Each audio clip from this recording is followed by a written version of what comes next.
The alien researchers of the Dominion had long studied the resilience of various species across the galaxy. To them, pain was the ultimate measure of a species' durability, a test that defined their survival capabilities. They had cataloged countless species, each reacting predictably to suffering. Some crumbled instantly, others endured for a while before breaking, but all eventually surrendered to agony. They who relied on biological enhancements to withstand even the mildest discomfort found it hard to believe that a species with such weak biology as humans could thrive in harsh conditions. Reports from the galactic community spoke of humanity's adaptability, their survival instincts, and their refusal to surrender even when logic dictated otherwise. The, skeptical as always, decided it was time to test these claims themselves. When their scouting vessels intercepted a lone human explorer, Lieutenant James Carter of the Earth Exploration Corps, it was the perfect opportunity. They captured him with ease, his small ship no match for their advanced technology. James had been out on a routine survey mission when his systems failed without warning. One moment, he had been scanning an uncharted star system. The next, his ship was being pulled aboard a massive research station. He had barely registered the containment field locking him in place before the pale, elongated figures of his captors surrounded him. They observed him with their large, black eyes, their bodies clad in metallic robes that shimmered under the sterile lights. James, still groggy from the forced stasis, blinked against the brightness. "Well," he muttered, flexing his fingers to test for movement. "This is new." The lead researcher overseer stepped forward.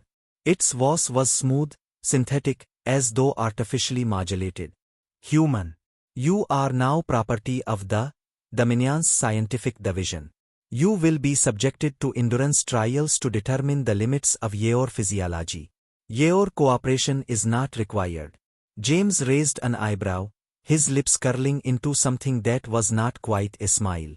"Endurance trials? You mean torture?" The overseer tilted its head slightly, analyzing his response. "Torture is inefficient. We seek data. Your suffering will be recorded objectively." James sighed dramatically, rolling his shoulders as much as his restraints allowed. "You know, if you just wanted to know how tough we are, you could have just asked." They ignored his words, focusing instead on their instruments. The chamber darkened, machinery humming to life around him. The containment field shimmered, sending the first controlled electrical pulse through his body. This was a mild test, designed to establish a baseline for pain tolerance. Most species showed visible distress within seconds. The researchers stood ready, expecting the inevitable signs of agony. Tensed muscles, involuntary spasms, cries of protest. Instead, James let out a sharp breath, and then chuckled. The sound echoed through the sterile chamber, an anomaly in the carefully controlled environment. They hesitated, their instruments confirming that the human should indeed be experiencing pain. Yet there was no screaming, no struggle. Only that strange, amused reaction. "Interesting," overseer noted, increasing the intensity.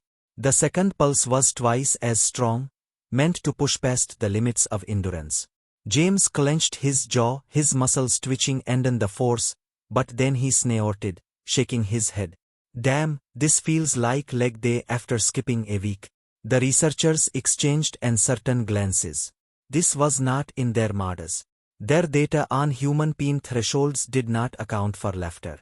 Confusion crept into their precise calculations. The voltage was increased again, reaching levels that had caused lesser beings to lose consciousness. James shuddered, his breath ragged for a moment, but then, against all reason, he let out a genuine laugh. "That all you got? I've had hangovers worse than this." The researchers recalled slightly, recalibrated the settings, the biological readouts. The human was in pain, there was no mistaking that. His nervous system was reacting as expected, his body undergoing strain. And yet his psychological response defied all logical projections. "Human," finally asked, its voice less certain than before. "Why do you laugh?" James tilted his head, blood trickling from the corner of his mouth. "Because if I stop, I might start taking this seriously. His grin was wild, defiant. And you really don't want that. A ripple of unease passed through the observers. This experiment had taken an unexpected turn. They prided themselves on their cold detachment, their ability to analyze all variables with precision. But now, for the first time in recorded history, they encountered something they could not quantify, something that sent a strange, instinctive chill through their artificial enhancements. They had captured a human, but they had not captured his will. And that realization changed everything. The first trial was designed to measure physical pain tolerance. A controlled electrical surge was sent through the restraints, enough to make even the hardiest species writhe in agony. The alien researchers prepared their data pads, expecting screams, convulsions, and eventual submission. Instead, James let out a sharp breath, and then chuckled. The researchers paused, exchanging confused glances. Their data logs had no record of any species reacting this way. Pain was a universal concept, when that all beings understood. It was a biological imperative, a signal of distress meant to force responses. And yet here was a human, not only enduring but mocking the very process. Overseer, his many eyes narrowing in suspicion, adjusted the settings. The voltage increased. James gritted his teeth, exhaled sharply, and then he laughed. Not a nervous laugh. Not a pained chuckle. A genuine, amused laugh. The sound was unsettling in the sterile, emotionless confines of the testing chamber. It was alien, in a way they had never encountered before. The lead researcher, growing impatient, activated a new sequence. James's restraints pulsed with searing energy, sending a visible tremor through his muscles. But instead of cries for mercy, James let out a low, rasping chuckle. That all you got? He wheezed, still grinning despite the visible strain in his body. I've had hangovers worse than this.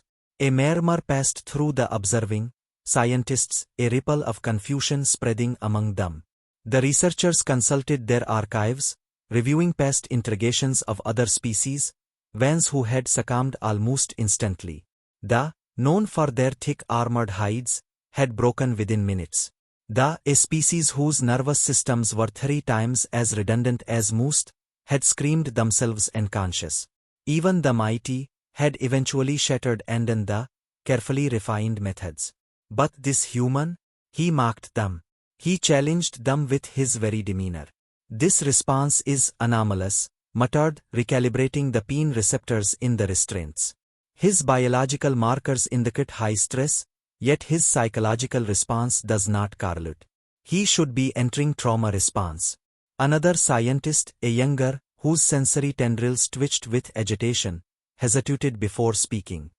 Perhaps the human's neurological systems process pain differently. Impossible, replied sharply. We have studied human physiology extensively. Their pain receptors function like any other species. But even as he said it, doubt began creeping into his voice. Nothing in their data had prepared them for this. Humans were supposed to be fragile, their bodies weak compared to the greater empires of the galaxy. And yet the evidence before them contradicted everything they believed.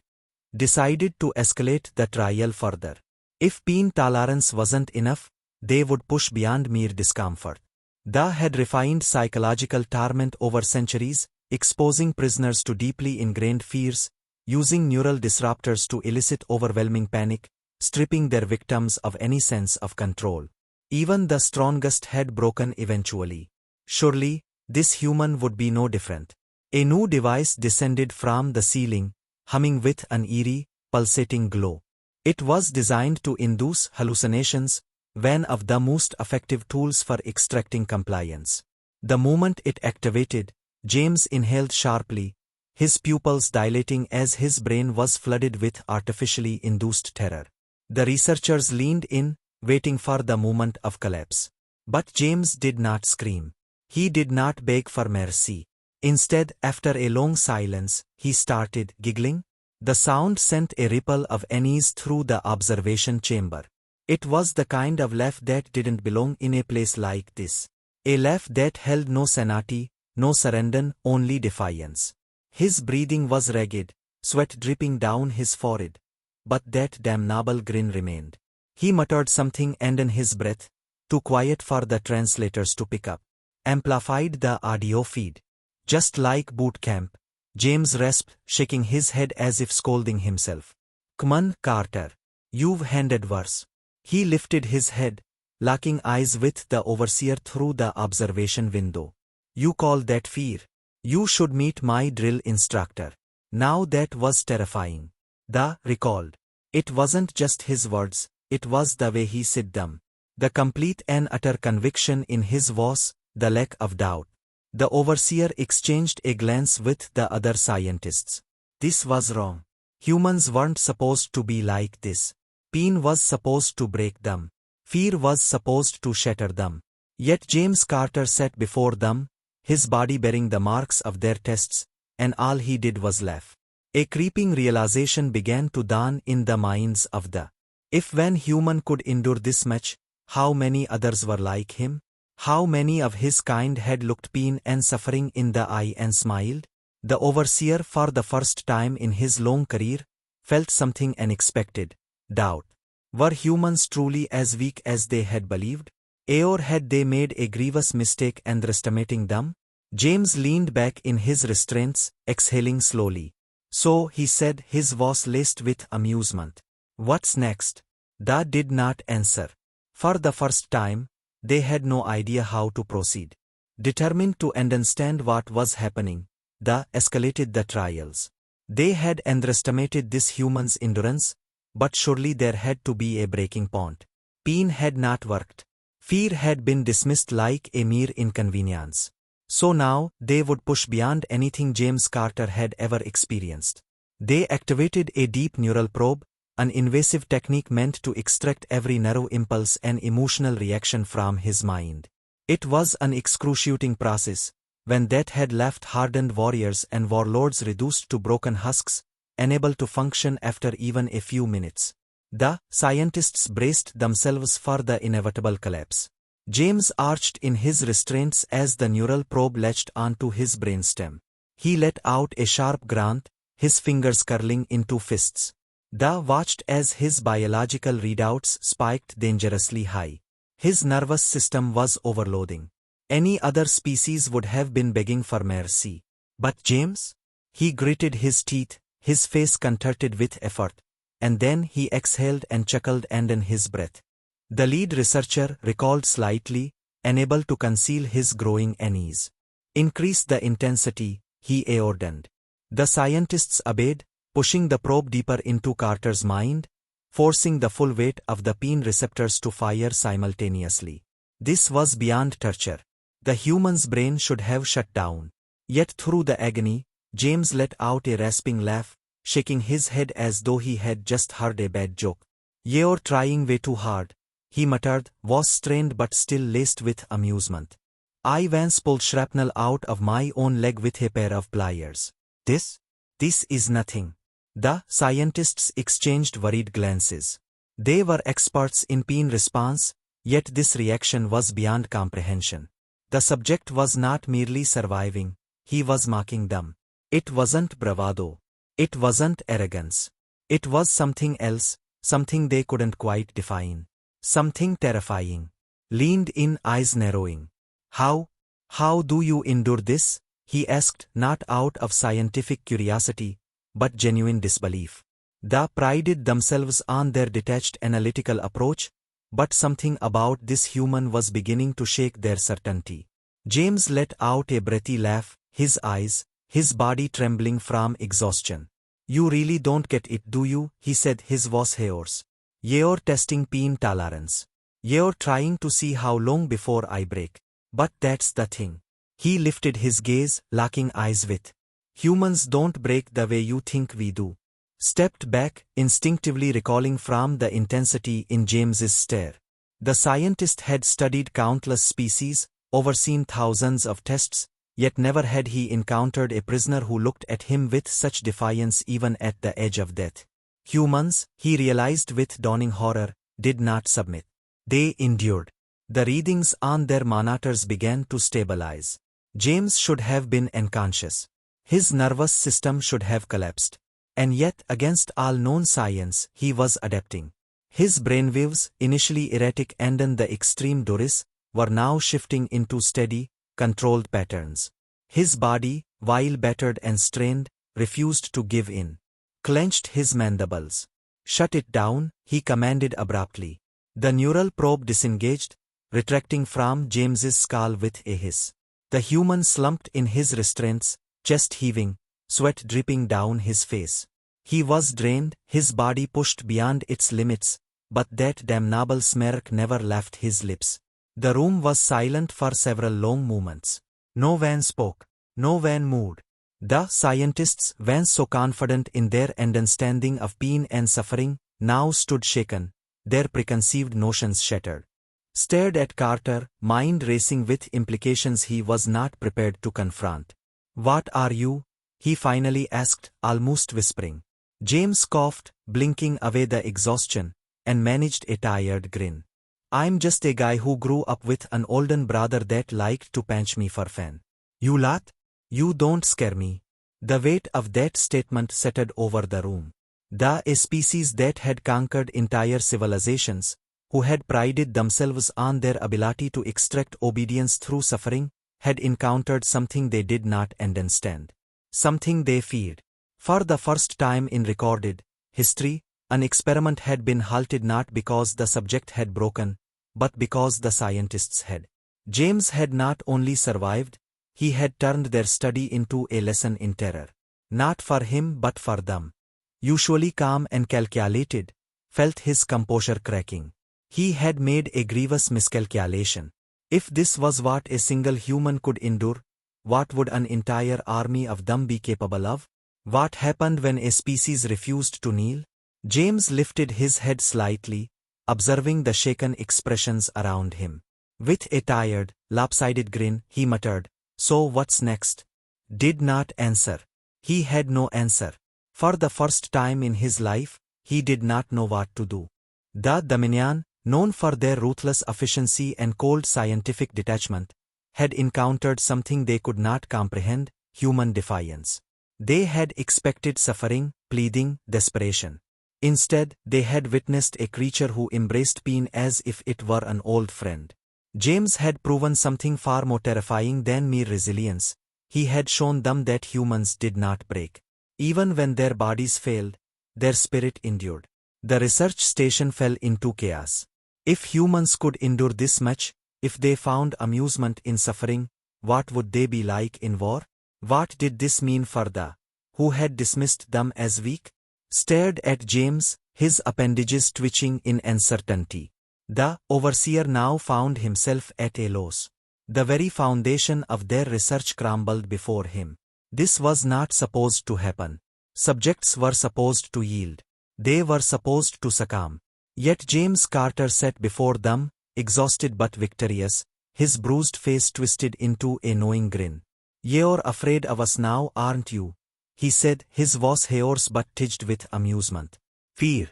The word was foreign to an emotion they had spent centuries conditioning out of themselves. But there was no denying it now. James had not fought back in the way they had expected. He had fought back by refusing to acknowledge their control over him. They operated on the principle that all living beings had a breaking point. But James Carter had revealed a truth more horrifying than they had ever imagined. Humans endured beyond reason. A murmur of discussion erupted among the researchers. Some argued that the trials should be stopped immediately, that this experiment had already yielded enough disturbing insight. Others suggested they continue, fearful of what the Dominion's higher command would think if they abandoned their study. But knew better. He knew that if they pushed further, they would not be the ones learning a lesson, it would be the humans, and the lesson would be about weaknesses. "Release him," said finally, his voice quiet but resolute. The scientists snapped their heads toward him, eyes wide. "Sir," one of them started, but cut them off with a wave of his hand.